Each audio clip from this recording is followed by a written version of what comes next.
I stood in front of the full-length mirror, draped in white silk and lace, wondering if this was how every bride felt on her wedding day, like she was starring in someone else's fairy tale.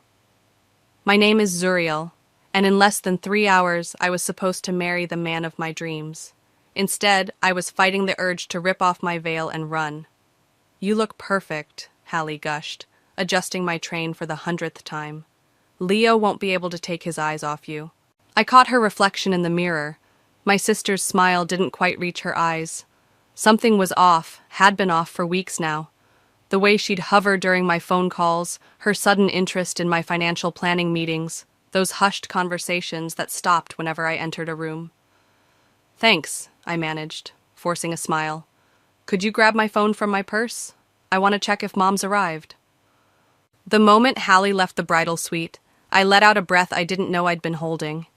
The knock on the door made me jump. "Zur?" Elise's familiar voice called out. "You decent?" "Come in," I said, relief washing over me at the sight of my best friend's face. "Please tell me you brought coffee." She slipped inside, 2 paper cups in hand. "Better. I brought vodka." I laughed, but it came out hollow. "That obvious, huh? You look like you're about to attend a funeral, not your wedding." Elise handed me a cup. "Spill. What's wrong?" Before I could answer, voices drifted up from the garden below. My father's distinctive tone made me freeze. "Everything's in place," he was saying. "Once they're married, Leo will have access to her trust fund. The paperwork's ironclad." "And she doesn't suspect anything?" Leo's voice. My fiancé's voice, discussing my money with my father. Zuriel's always been naive when it comes to family, just like her mother. The coffee cup slipped from my fingers, splashing across the pristine carpet. Elise grabbed my arm, steadying me. "Those bastards," she whispered. I moved to the window, careful to stay hidden behind the curtain.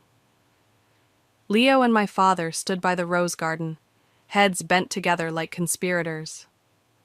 Which, I realized with a sick feeling in my stomach, was exactly what they were. "I need your phone," I said to Elise, my voice surprisingly steady. "Mine's with Hallie, and I need to record this." She handed it over without question. I hit record just as Leo spoke again. "The prenup won't be a problem?" My father laughed. "Already taken care of. The lawyer's an old friend, made sure there were enough loopholes to drive a truck through.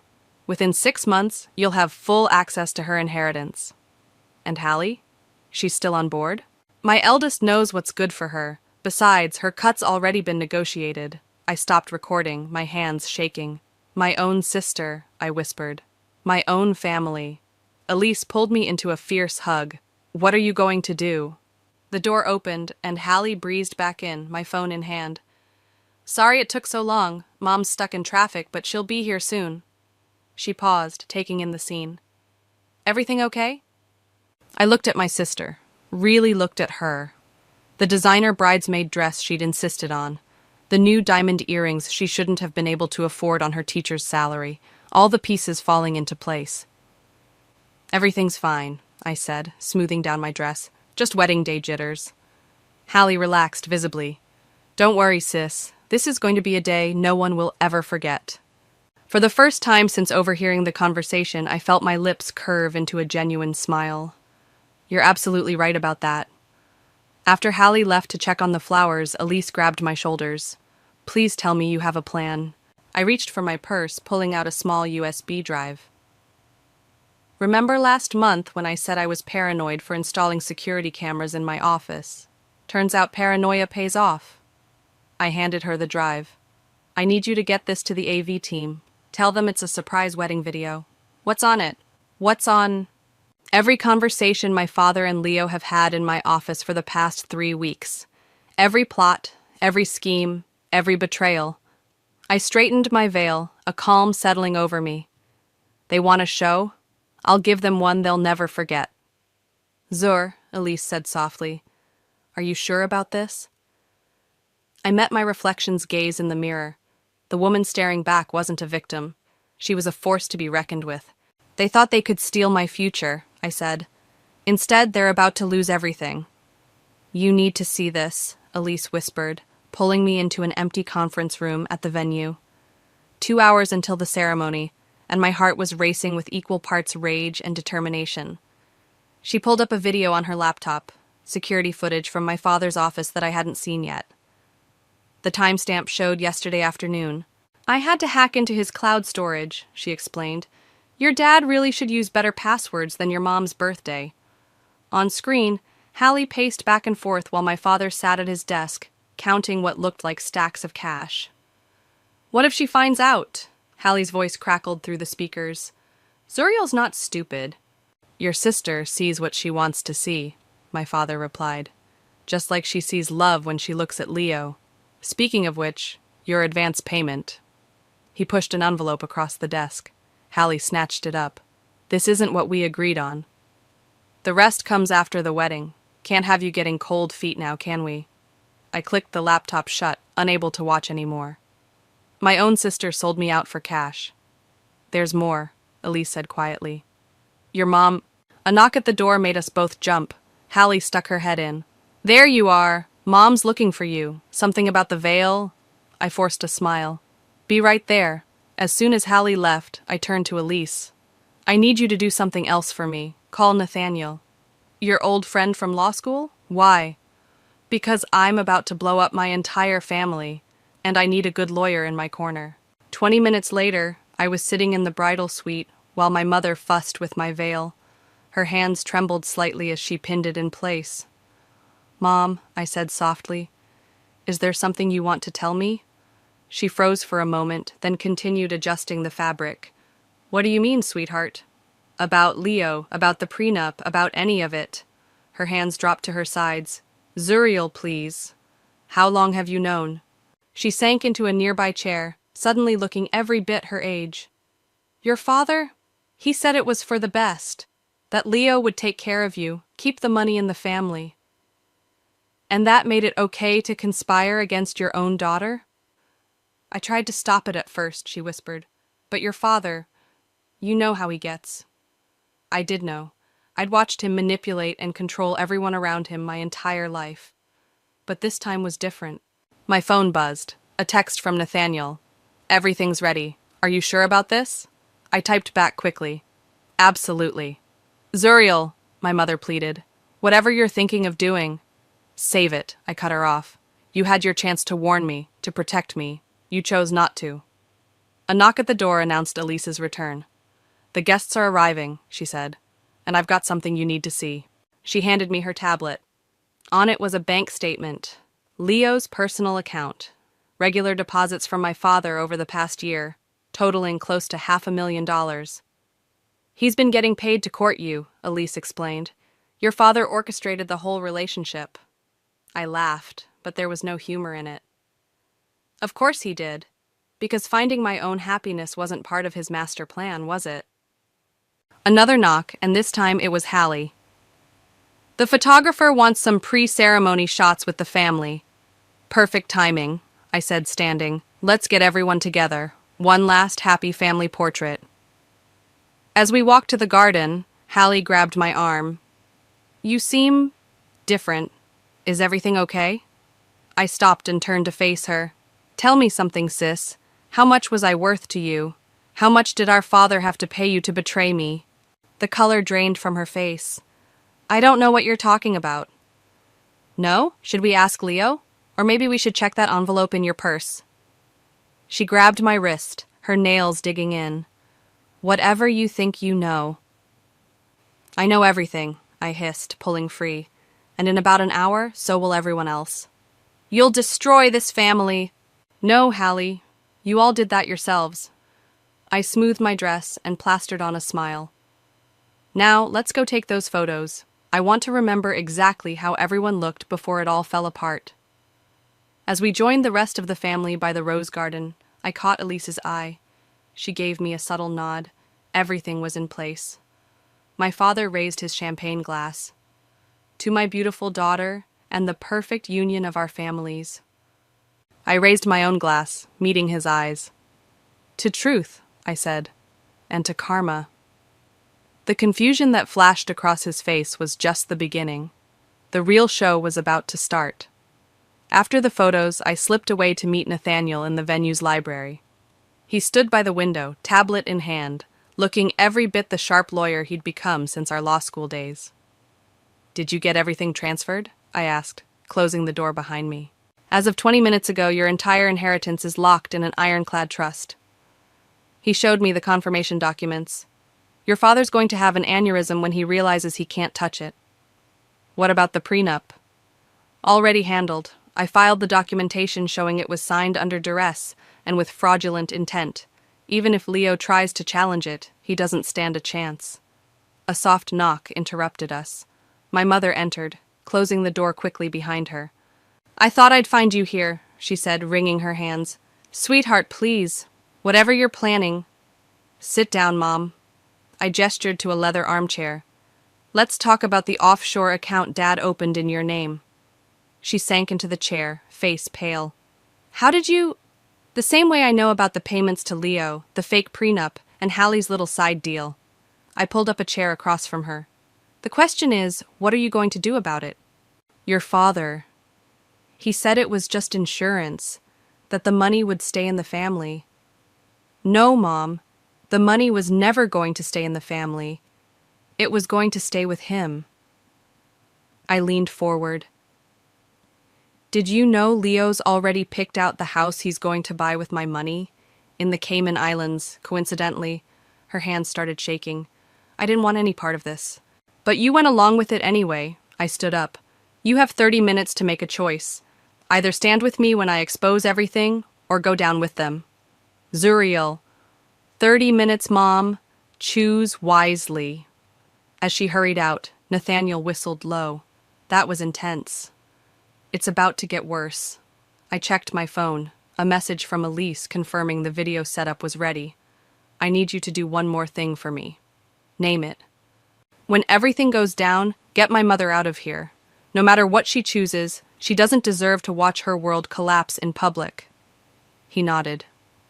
"Consider it done." I was heading back to the bridal suite when I heard voices from my father's private office. I pressed against the wall, listening. "She knows something," Hallie was saying. "She's been acting weird all morning." "Impossible," Leo replied. "Everything's been perfect. She suspects nothing." "Then why did she ask about the envelope? About how much I was paid?" "Both of you, shut up," my father snapped. "The ceremony starts in 20 minutes. Get it together." "But Dad—" I said, "Shut up. This wedding is happening. Everything we've worked for depends on it." I pulled out my phone and started recording. "And what exactly have we worked for, Dad?" I stepped into the doorway, phone raised. "Please, enlighten me." The color drained from their faces.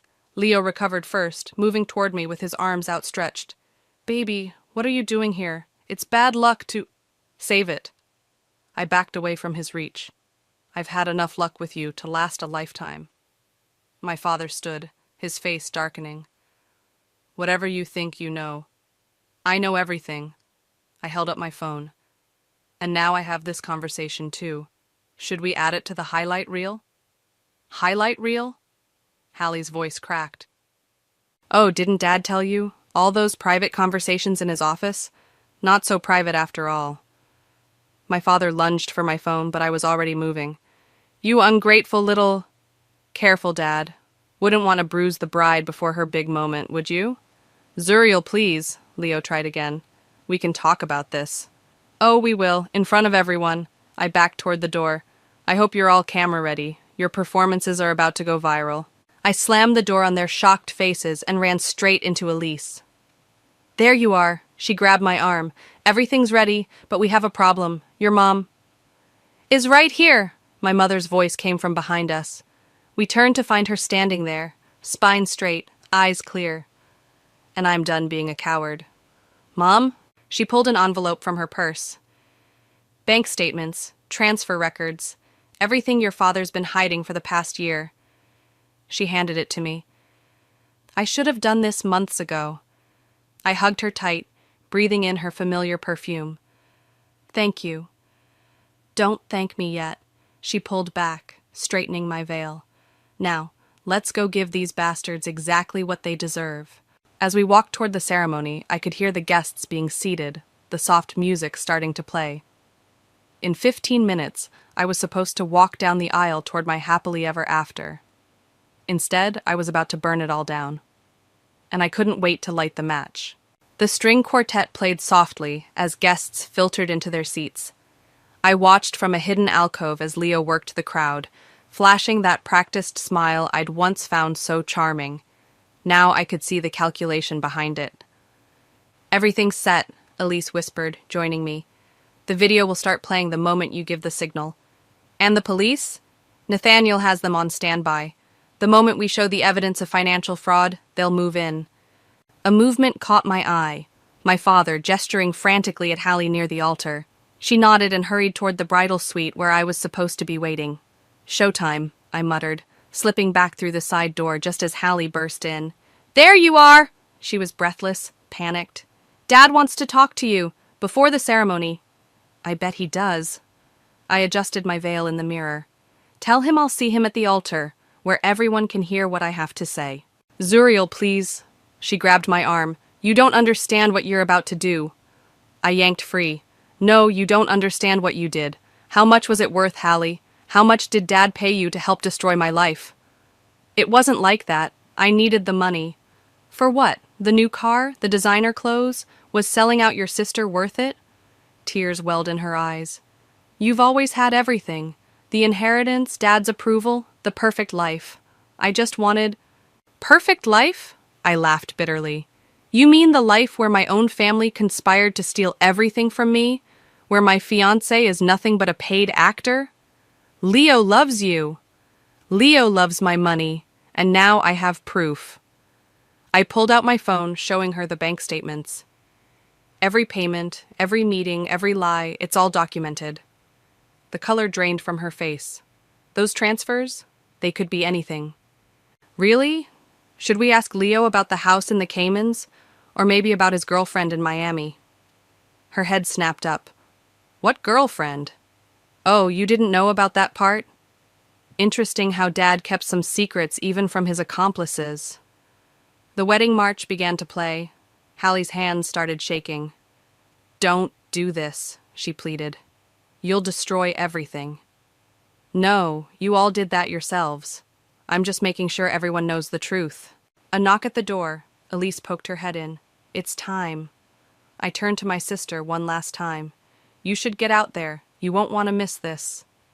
The walk to the ceremony felt surreal. Through the glass doors, I could see Leo at the altar, my father beaming proudly in the front row. 200 guests waited to witness what they thought would be a fairy tale wedding. "Wait!" My mother's voice came from behind me. She looked elegant in her navy dress, but her eyes were steel. "I'm walking you down the aisle." "Mom?" "No. If we're doing this, we're doing it right." She took my arm. "Besides, I want to see your father's face up close when it all falls apart." The doors opened. The guests stood. The music swelled. As we walked down the aisle, I caught snippets of whispered conversations. "She looks beautiful. Such a perfect couple. The Garrett family must be so proud. If they only knew." Leo's smile faltered slightly as he saw my mother walking me down the aisle instead of my father. Good, let him sweat. We reached the altar. Leo extended his hand to help me up the steps. "You look stunning, baby," he whispered. "Save your lines for your girlfriend in Miami," I whispered back. His hand tightened painfully on mine. "What did you say?" Before he could recover, the officiant began, "Dearly beloved, we are gathered here today." I looked out at the sea of faces. My father, suddenly uncertain. Hallie, pale and trembling. The dozens of society friends and business associates here to witness what they thought would be the social event of the season.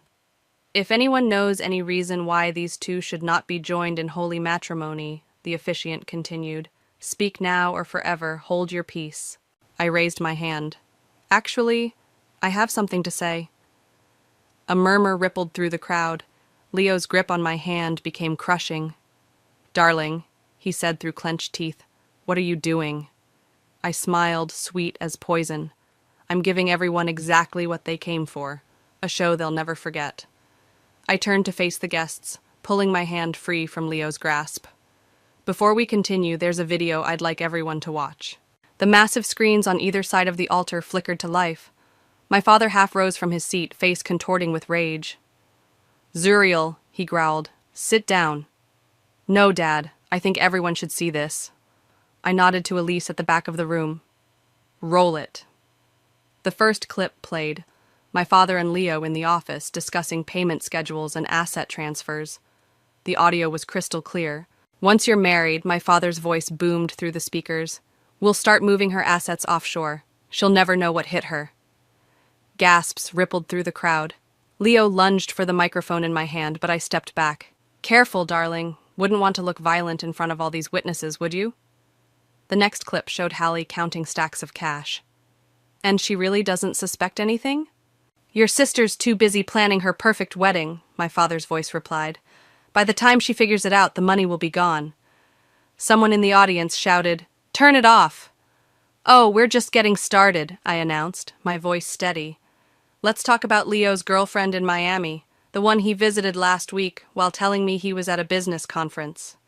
The screen showed security footage of Leo in a beachfront restaurant, kissing a woman who definitely wasn't me. "That's not— I can explain," Leo stammered. "Explain what? The offshore account? The fake prenup? Or maybe explain this?" The next clip showed Leo and my father in the garden just hours ago, laughing about their scheme. "I have to admit," Leo said on screen, "it was easier than I thought. She really believed all that love at first sight bullshit." The audience erupted in shocked murmurs. I saw several people pulling out phones, recording everything. "Security!" my father shouted. "Shut this down!" "The security team works for me now," I said calmly. "Just like the cameras in your office worked for me. Just like everything you tried to steal from me still works for me." Hallie rushed forward. "Sis, please!" "Don't sis me." I turned to the crowd. "My own sister sold me out for $100,000 and a promise of more to come. I have the receipts for that too." The screens showed bank transfers, dated messages, every piece of evidence I'd gathered over the past months. "You're making a mistake," Leo hissed, grabbing my arm. "The only mistake I made was trusting any of you." I yanked free. "But I fixed that too. Nathaniel?" My old friend stood up from his seat. "The trust fund has been secured and transferred. None of you can touch it now, ever." My father's face turned purple. "You little—" "Choose your next words carefully, Dad." I pointed to the back of the room where 2 police officers had quietly entered. "Fraud charges carry serious prison time these days." "You'd send your own father to jail?" He tried to sound outraged, but I heard the fear beneath it. "You tried to steal everything from your own daughter. What do you think?" The officers moved forward as the final video played, my father detailing the entire scheme to Leo, complete with contingency plans and money trails. "Frankie Garrett," one officer called out, "we need you to come with us." The chaos that erupted was almost beautiful. Guests jumping to their feet, phones recording everything, my father trying to push past the officers, Leo making a break for the side door only to be stopped by Nathaniel and 2 security guards. "You've ruined everything!" Hallie screamed at me. "No!" My mother's voice cut through the chaos. She stood tall, facing her eldest daughter. "You did that yourselves, every single one of you." I watched as the officers led my father away in handcuffs, as Leo was detained for questioning, as Hallie collapsed into a chair sobbing. "Ladies and gentlemen," I addressed the stunned crowd. "I apologize for the deception, but not for the truth. The reception is still on. Consider it a celebration of justice instead of a wedding." Elise appeared at my side with a glass of champagne. That was incredible. "It's not over yet." I took the glass. "The FBI's Financial Crimes Unit will want statements from everyone, and the media's already outside. Are you ready for that?" I looked around the room, at the wreckage of what was supposed to be my perfect day, at the faces showing shock, sympathy, and admiration. "You know what? I am." I raised my glass. "To new beginnings, and to karma." The remaining guests, the true friends, the honest ones, raised their glasses with me. As I sipped my champagne, I caught my mother's eye. She nodded once, proud and sad and relieved all at once. Sometimes, I realized, you have to burn it all down to build something real. The next few hours passed in a blur of police statements and camera flashes. I sat in what was supposed to be the bridal suite, now transformed into an impromptu interview room, as Detective Morris reviewed my evidence. "This is impressive work," she said, scrolling through the files on her laptop. "Most victims don't document things this thoroughly." I'm not most victims. I'd changed out of my wedding dress into a simple black suit. And I'm not done yet. A knock at the door. Nathaniel entered with a stack of papers. "The FBI's here. They're particularly interested in the offshore accounts." "Ms. Garrett," Detective Morris leaned forward. "Your father's asking to speak with you." "No." I stood up, straightening my jacket. "He can talk to my lawyers." Another knock, this time it was Elise. "You need to see this." She held up her phone, showing a breaking news headline. "Society wedding turns to scandal. Prominent businessman arrested for fraud." "It's everywhere," she said. "Social media is blowing up. People are calling you a hero." "I don't feel like a hero." I took the phone, scanning the comments. "I feel like someone who just lost their entire family." "Not your entire family," my mother said from the doorway. She looked exhausted but determined. "I just finished my statement to the FBI, told them everything I know about your father's dealings." "Mom, you didn't have to." "Yes, I did. It's time I stopped being a coward." She crossed the room and took my hands. "I'm so proud of you." The moment was interrupted by shouting from the hallway, Hallie's voice getting closer. "She's my sister! You can't keep me out!" Two security guards appeared, restraining her. Her mascara was streaked with tears, her bridesmaid dress wrinkled. "Let her in," I said quietly. Hallie stumbled forward as the guards released her. "They're taking Dad to federal prison. Leo's being charged with conspiracy. Everything's falling apart." Funny how consequences work, isn't it? You have to help them. We're family. Family? I laughed bitterly. Was it family when you helped Dad plan to steal my inheritance? When you took payments to spy on me? I needed the money. You've always had everything handed to you. I had nothing handed to me. My voice cracked like a whip. That inheritance? I earned it, working 16-hour days at the company while you were partying through college, being the perfect daughter while you did whatever you wanted. "Girls," our mother stepped between us. "Enough." "No, Mom, not enough." I turned back to Hallie. "You want to know the difference between us? I would have helped you if you'd asked. I would have shared everything I had. But instead, you chose to steal it." Hallie's face crumpled. "What am I supposed to do now?" "Get a good lawyer. You're going to need one." I nodded to the guards. "We're done here." As they led her away, Detective Morris cleared her throat. "There's one more thing. Leo's requesting immunity in exchange for information about other schemes your father was running." "Of course he is." I wasn't even surprised anymore. "Tell him he can rot in jail with the rest of them." Nathaniel touched my arm. "The press is waiting outside. Are you ready to make a statement?" "Actually," I pulled out my phone, "I have a better idea." I opened Twitter and started typing. "To everyone asking about today's events. Yes, I exposed my own wedding as a fraud. Yes, I had my father arrested. Yes, I caught my fiancé planning to steal my inheritance. And no, I'm not sorry." "Are you sure about this?" Elise asked as I continued typing. "The truth is," I read aloud as I typed, "sometimes the people closest to you are the ones who will hurt you the most. But that doesn't mean you have to let them." I hit post and watched as the likes and retweets immediately started rolling in. "What now?" my mother asked softly. "Now?" I looked around the room at the people who had stood by me. Elise, Nathaniel, my mother. The ones who chose truth over deception, loyalty over greed. Now we rebuild. But first, I believe there's still a reception happening downstairs. "You're not seriously going to—" "Oh, I am," I smiled, feeling lighter than I had in months. "They wanted a show? Let's give them one. A celebration of justice instead of a wedding, remember?" As we walked toward the reception hall, I could hear the music playing, the murmur of voices, the click of cameras. But for the first time in years, I felt completely, utterly free. "Ready?" Elise asked, linking her arm through mine. Ready, I replied, pushing open the doors.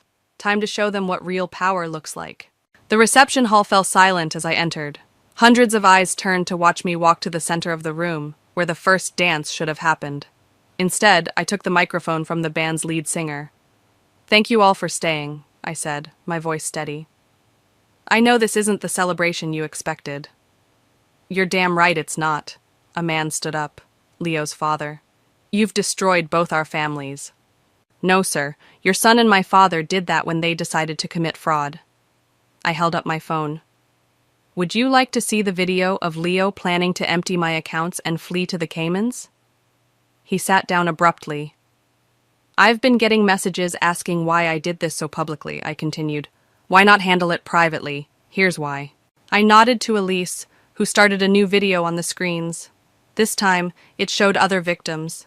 3 different women, all telling similar stories about Leo and my father's schemes.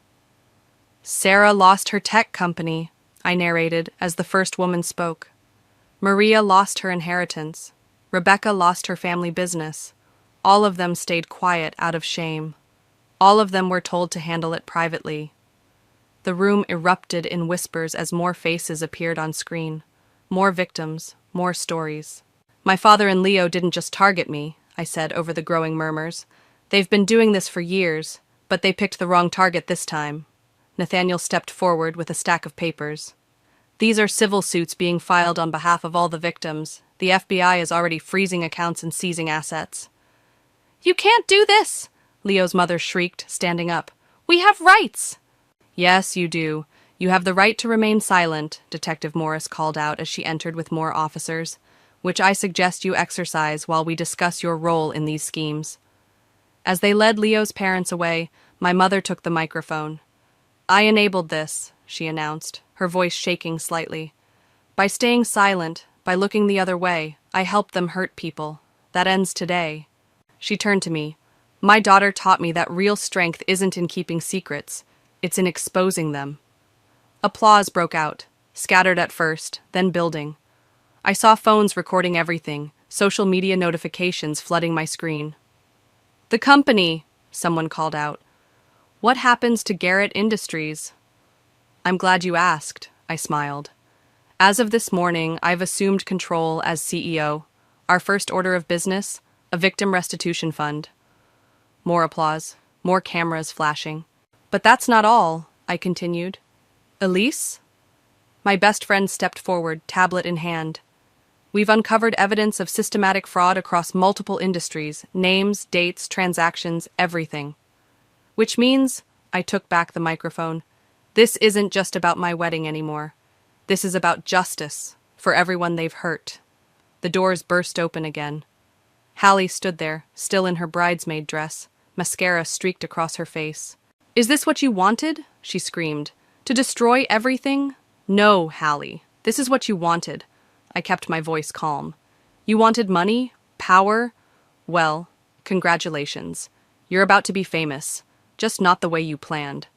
The screens showed her bank statements, the payments, the recorded conversations about betraying me. "Take her statement," I nodded to Detective Morris.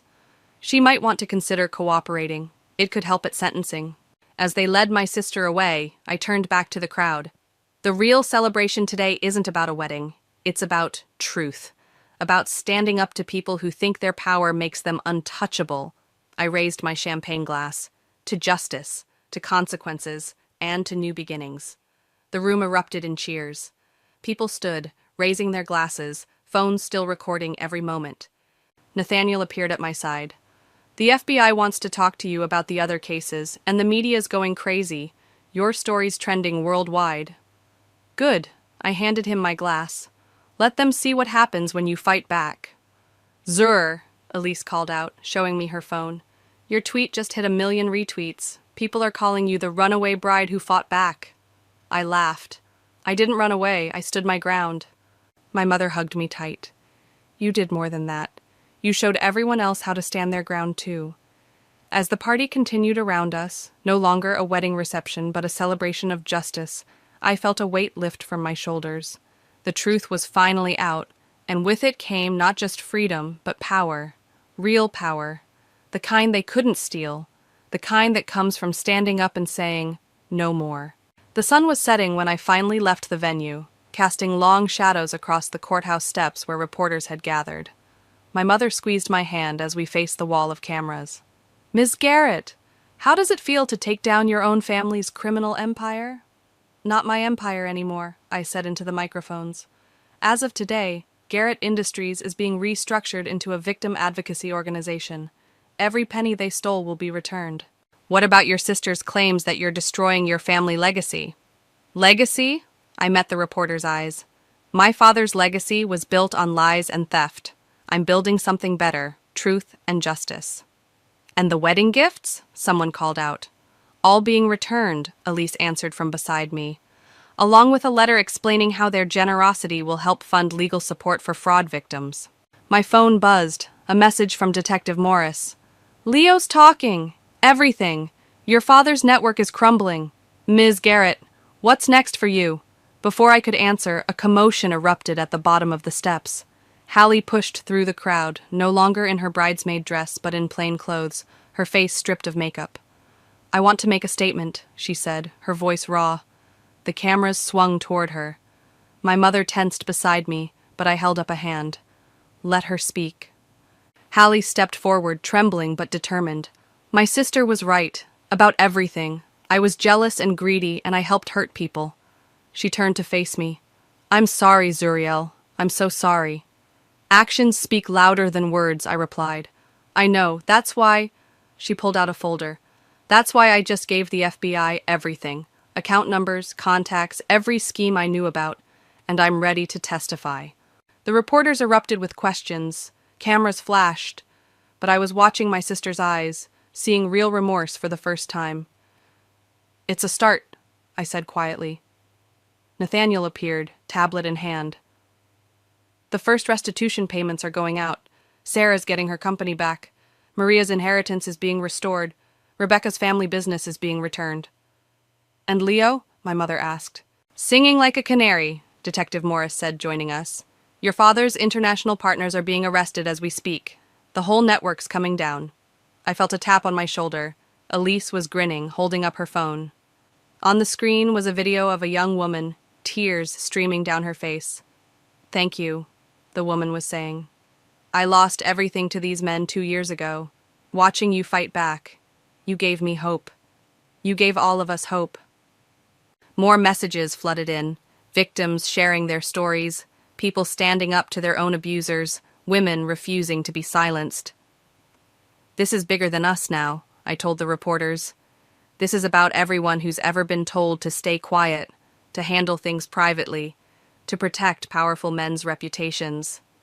"What's your message to those people?" a reporter called out.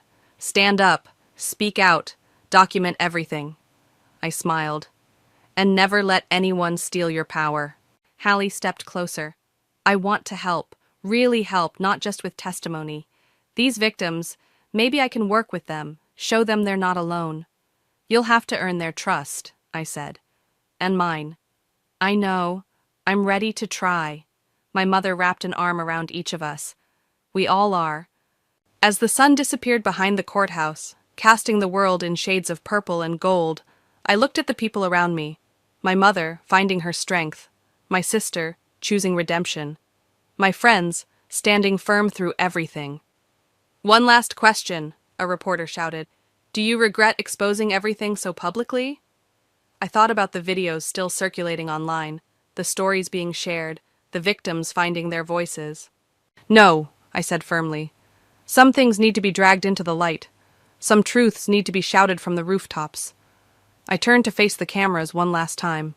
They thought they could silence me with shame. Instead, I'm starting a revolution of truth-tellers. And we're just getting started. The headlines would call it the wedding that brought down an empire. The social media posts would call it justice served. The legal documents would call it the largest fraud exposure in the state's history. But standing there, watching the truth spread like wildfire through every news channel and social platform, I called it something else. I called it freedom. "Ready to go?" Elise asked, car keys in hand. I looked at my mother, strong and proud. At Hallie, humbled but trying. At the crowd of supporters and survivors gathering below. Yes, I said. I'm ready for whatever comes next. Because sometimes the happy ending isn't a wedding. Sometimes it's the courage to stop one,